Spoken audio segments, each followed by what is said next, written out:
How to create Weverse account. The very first thing you want to do is to make sure to install Weverse app on your device. Once it has been installed, simply open it.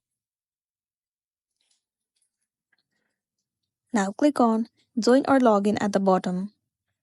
It will land you on this page where you'll be able to create an account. Well, you can create via email address, but also you can create from your Twitter account, Google account, or else your Apple ID. Choose any of it from here. Let me choose Apple account, click on it. Now tap on Continue at the bottom and scan your Face ID. Once done, click on this checkbox and then tap on Next at the bottom. Tap on OK. Once again, click on OK. Now you have to pick your favorite artist.